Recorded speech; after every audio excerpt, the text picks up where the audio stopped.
Hi, I'm Frank with Kaldi's Coffee, and today we're going to show you how to brew a great cup of coffee at home using the Chemex. Chemex is a really fun way of making coffee. It's also known as the pour-over method. It's a really great way to impress your friends and family. You'll need a few things to get started. First, the Chemex, obviously. Next, fresh whole bean coffee, preferably from Kaldi's.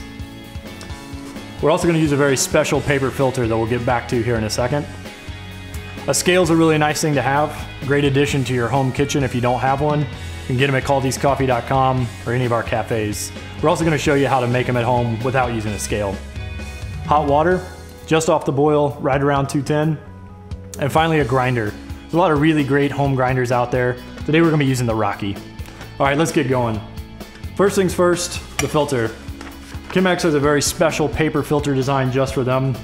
It's a little bit heavier than the normal home filter, but again, a white bleached paper filter. I'm gonna fold it in half, creating a half moon, crease it, and then take that half in half again. Give you two openings.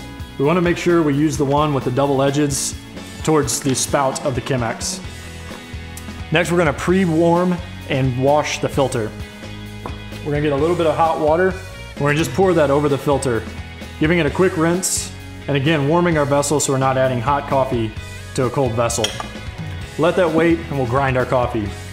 We've pre-weighed 48 grams of coffee, but if you don't have a scale at home, it's equal to 4 Kaldi scoops, which are each about a tablespoon and a half.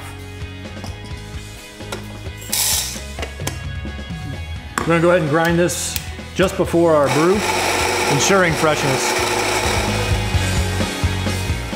After emptying the water from our pre-warmed vessel and grinding our coffee at a drip setting, we're gonna add the freshly ground coffee to the filter, give it a bit of a shake, create an even bed, and get some hot water going. Again, this water is just off the boil. We're gonna add just a little bit at the beginning to create a bloom and allow the coffee to naturally degas.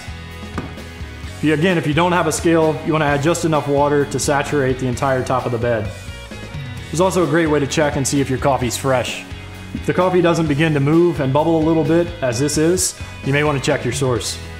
After about 10 seconds, we're going to get the rest of our water, or another 12 ounces. This is going to be half our brew. We're going to add this to the bed in slow circles, right in the center of the brew. We're going to add the second half of our water here. Again, controlling the temperature, keeping things consistent. Take us to a total of about another 12 ounces or 24 total. Once the coffee begins to dissipate a bit, we're going to add this and finish the brew. Again, slow circles right in the center.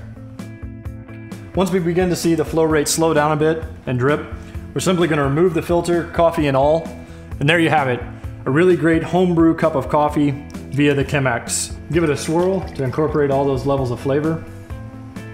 Call in your friends and family, pour them a cup, and enjoy together. Again, I'm Frank with Kaldi's Coffee, and this is Brewing at Home with the Chemex and Kaldi's Coffee.